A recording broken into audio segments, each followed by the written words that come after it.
Our joiner, I have a lot of respect for the joiner, and I want to make sure all my students do too. It's a very useful machine. The purpose of it is to clean off the edge and make the edge perpendicular to the face. So it's our next step to squaring a board. So after the planer, we go to the joiner, and so our faces should already be smooth and parallel before we use the joiner. The joiner is just going to clean one up. My goal is to find the piece of the board. We want to put the hill up. So if the board has a hill to it, we want to put that part up. And this is our in-feed table over here. So here's our in-feed table. Here's our out-feed table. This adjusts the in-feed table. So if you need to adjust the in-feed table, you loosen this and you move this up and down. We like to have it set at a 16th. 16th is really the safest amount of material it can remove at one point. Okay, so here's my safety switch.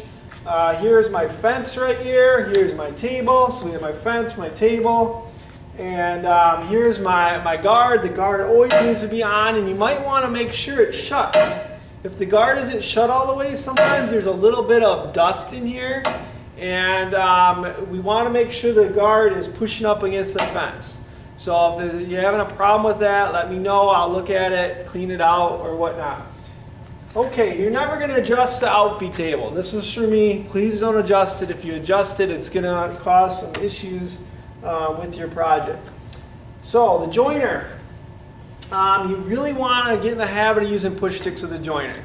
Okay, there's a lot of students that tend not to. They try to get away without using push sticks, and their work doesn't turn out as good, and they scare me. So face joining, first of all, is where you would joint the faces. Sometimes you would do some face joining. We don't really do that in here because we have a nice planer. You really don't have to use it, but I do see people face joint from time to time, and you're going to use both push sticks. Okay, you never put your hands across the board. You're just too close to the cutter. If something doesn't feel safe in here, that means you're probably doing something wrong. Everything should feel safe when you're doing it. And boy, I don't know how this could feel safe because the cutter is so close to the workpiece. When I taught college class, I had a gentleman. He would do this quite a bit, and he was quite a bit older than me. So it's kind of I didn't really like to tell him a lot of things, but I'd approach him and be like, listen, you don't have to listen to me for anything but safety. And I don't like you doing that. That is definitely a safety concern. And he holds up his hand, and he was missing some chunks. And he's like, yeah, I accidentally bumped it before. And he showed me some spots where he was face joining and his finger had slipped off. And I'm like, and he's doing it again. So he wasn't learning from his mistake multiple times. So you got to use your head, okay? And safety is not an accident. So I need to have both my hands on here when I'm face joining. I prefer that you really don't even face joint because it's not necessary. This board is narrower than the fence. So any board that is narrower than the fence, we need to use push sticks. Okay, we would never try to put our hands on a board like this because it can slip off. All right, we need to use push sticks. We try to keep them up here. And all you have to do is turn one push stick like this, push it up against here, and the other one right here, and then we can do this a lot safer. All right, and you always follow through with the cut. So another thing is you never joint end grain. This is real dangerous. You can have a kickback, and especially on a narrow board, you would get too close. You need at least a 12-inch board in length to use this machine safely. So if your board is under 12 inches, you can't use this. All right, you'll have to use something else. You'll have to approach me and we'll come up with a solution. So I am going to power this up.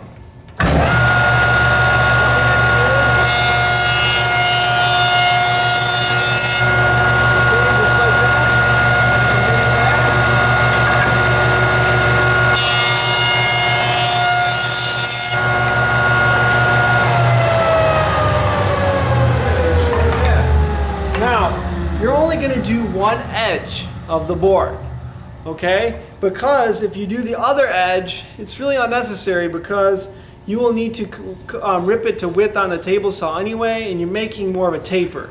So your board will get narrower on one side and bigger on the other. So you really only need to do one edge. So once you do one edge, you're pretty much done. you're good to go. Now I'm going to pull the camera over here so you can see the back, because this part's pretty important. You want to make sure your board is at 90 degrees with your fence. Okay, so if I'm looking in here, let's say I'm joining this board. I have the machine off right now.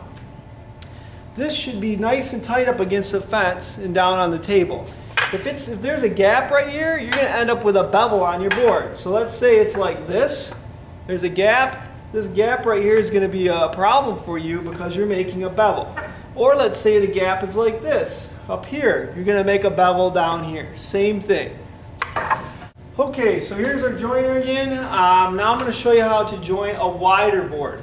You would think a wider board would be safer because your hands would be closer, further away from the cutter head, but sometimes a wider board is actually more dangerous because people will get too comfortable. They're not as scared because it's further apart, and they'll just kind of ho-hum it, and before you know it, their hands are getting too close to the cutter. So this hand's always curled up, okay? So this hand's curled up, you lock your thumb across the top. You never want your fingers to go down like this because as you work on it, the further you work, you're going to kind of get too comfortable. This backhand right here, it does not get cupped around the back because it's the same thing. Before you know it, this gets too far down. So both hands go on the edges like this. So you just curl your fingers and they go on the edges. So some people like to step over the cutter head, okay?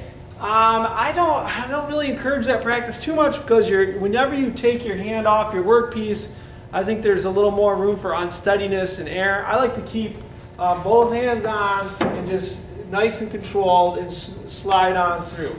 If you want to use the step method, I'm okay with it, but this is the way I prefer.